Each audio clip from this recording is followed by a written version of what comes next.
Spotlight.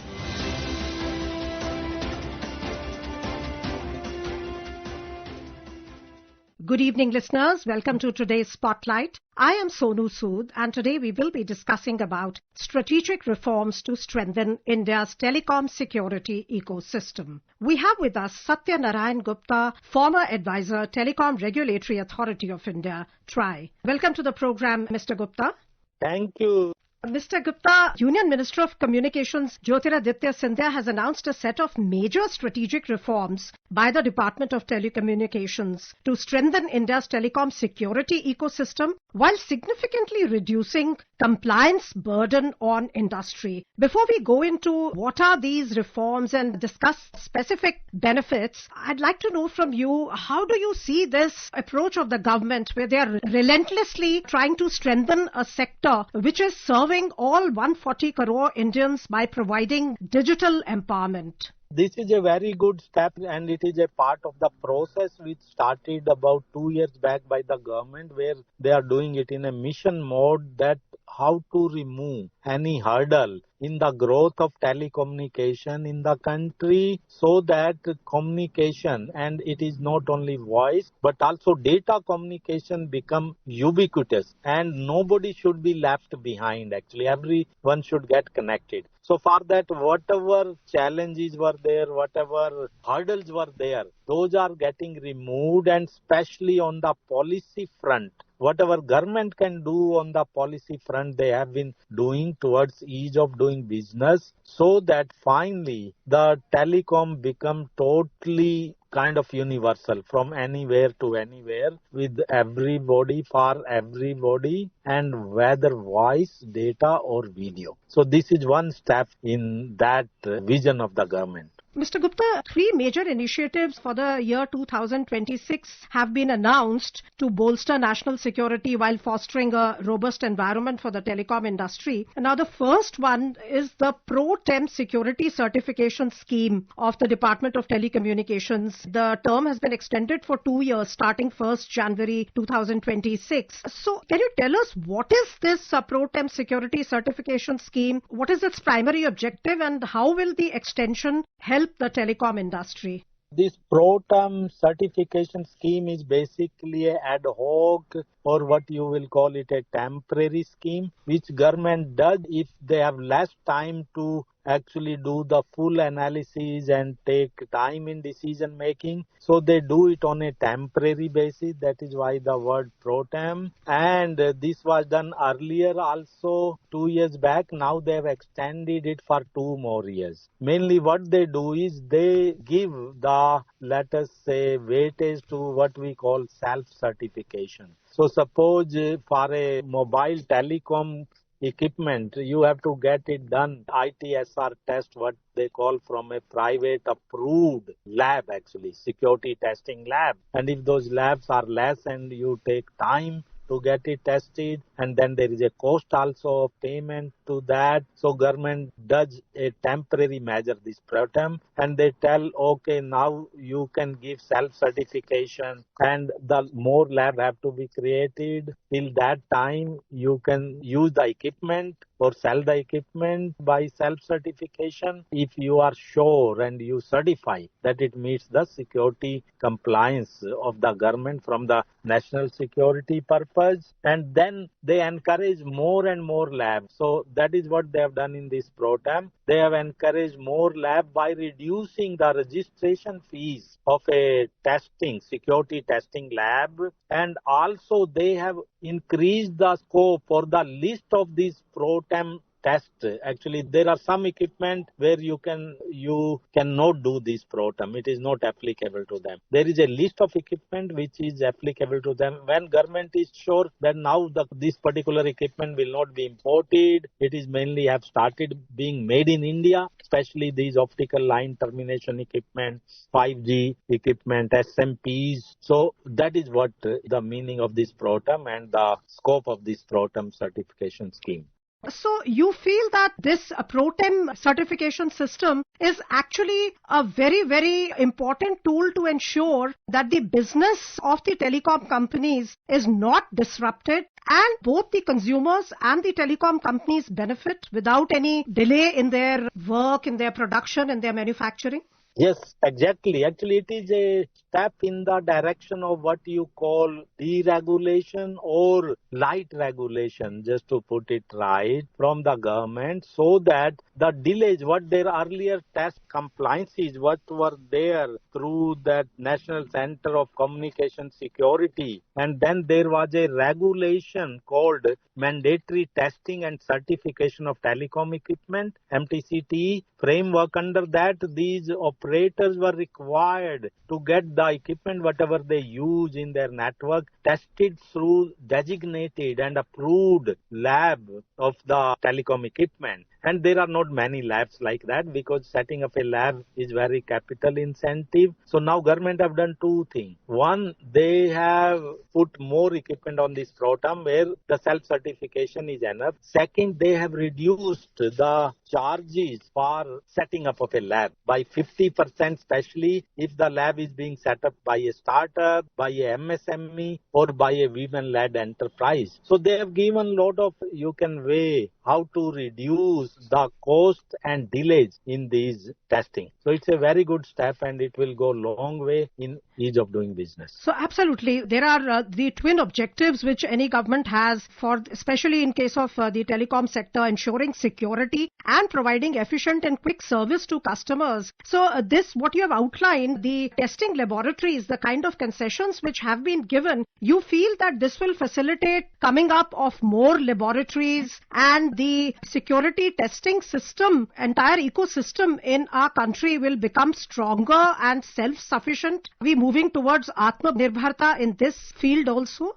Yes, exactly. Actually, because they have given or suggested 50% fee reduction for especially Indian startup, MSME, women-led enterprises. So that will help the more startup or more smaller company to get themselves designated as the TSTL, the Telecom Security Test Lab. So number of labs will increase, the business of these labs will increase, and also employment will increase. And at the same time, testing will become faster actually, and it will set up that ecosystem or accelerate the ecosystem, and it will encourage make in India culture, make in India business. And it is not only stopping at Atmanirbhar or make in India. Actually, as Prime Minister have been mentioning, that you make in India for the world. So it will also encourage the export of such equipments, because there will be less cost, less duty burden on you, compliance burden on you. So it will help both sides. Absolutely. We have seen in the last 11 years, the government has always been talking about scaling any innovation that is brought in. If we talk about mobile phones as an example, in the electronic sector, at one time we were importers of mobile phones in a big way, and now we are exporting. We are one of the largest exporters in the world. Do you see the same kind of progress happening in these equipments, also telecom equipment sector? Yes, exactly. It will same, because even mobile phone 5 years back, the scenario was different actually. The same thing will happen here. Here also some equipment which are mentioned like Wi-Fi router, access points, they are also CP, and these ONTs, optical line termination. They are also like mobile phone in the sense they fall in the category of consumer premises equipment. The numbers of these will also be as much as the number of mobile phones. And when you manufacture, you design in India, make it in India, and when the government supports, government give you some concessions, some levies they are removing, some compliances they are removing. So then the ecosystem also grows and you get ease of doing business and your cost becomes lower, and not only you meet the national requirement, you can also export them.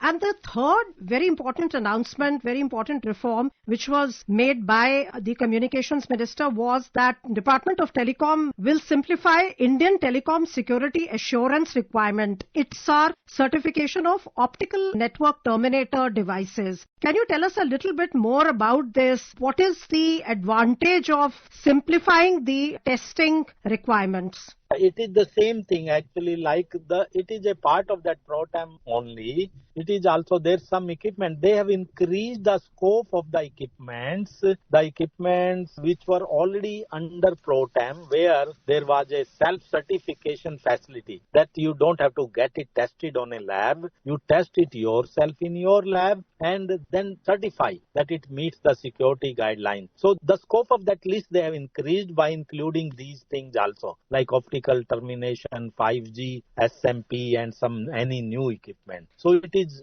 that part only. The other two regulations are applicable, relaxation are applicable to these equipments also. Earlier there were IP router, there were Wi-Fi CPs, and now they are adding to the list as long as they keep seeing the Indian manufacturing is happening. So this is a very collaborative approach of the government, would you say, Mr. Gupta? They have done on the basis of discussions and consultations with industry, where they were asking for relief based on the inputs from industry representatives. The mechanism has been worked out, which has effectively reduced the number of testing cases by 10 times, providing substantial financial relief in security testing. You think that's a very, very proactive and very collaborative approach? Yes, absolutely. Actually, whatever government, because they always have a collaborative approach in policy making. In anything government does, and especially this government and especially the current minister, he is the day he joined, he started calling the industry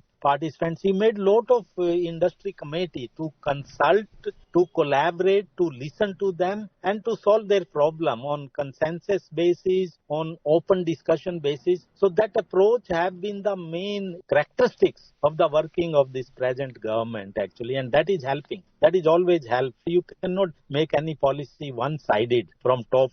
It all have to be like this.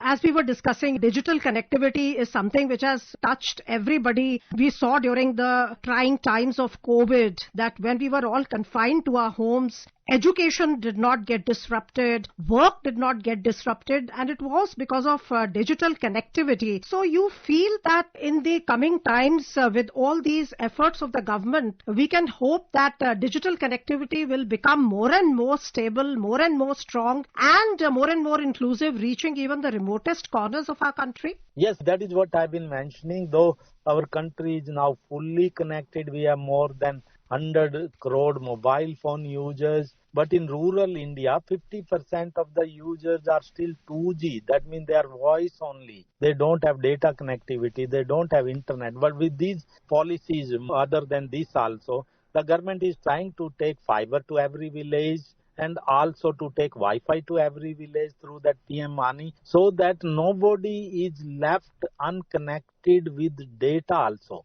They are connected with voice but not connected with data. So we cannot call them they are fully connected. So that is what is called digital divide. So they are trying to bridge the digital divide. And such kind of steps which have been taken earlier also, now also, and more will be taken. I think we will reach what is called a ubiquity in the data communication, not only just voice communication. And if we talk of the security aspect, which actually is the fulcrum of the reforms which have been announced by Mr. Scindia, what would you say, how important is the aspect of security in digital transactions, in digital connectivity, and this focus on security, how important is it going forward?